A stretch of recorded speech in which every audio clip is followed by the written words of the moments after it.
কোন সংখ্যার 80% সমান 30। যে কোনো জায়গাতে কোন সংখ্যা কথাটা থাকবে আমরা কি করব সেখানেই মনে করব ক। যেটা জানিনি সেই সংখ্যাটাই হচ্ছে আমাদের কাছে ক। তাহলে এরপরে সাজাই ক এর 80% সমান কত? 30। তাহলে ক এর মানে গুণ 80% মানে 80 এর 100 সমান 30।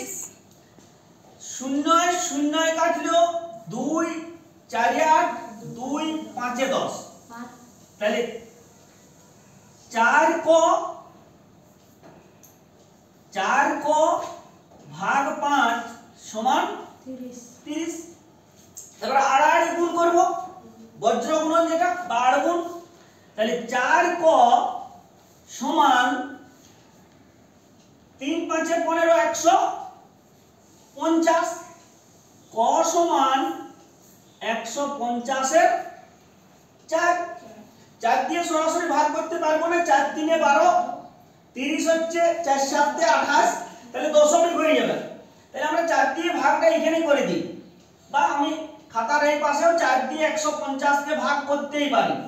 এই যে 4 3 12, 13 14 15, 3 4 7 28, দশমিক দিল 2 4 5 20, 37.5, বা ওইটাই হচ্ছে কত না 37 পূর্ণ 1 2।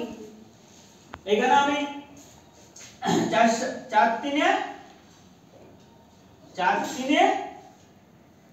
12, 4 7 28, বিয়োগ করলাম 2, 37 পূর্ণ 2 এর 4 বের হচ্ছে, 2 এর 4 মানে 1 2।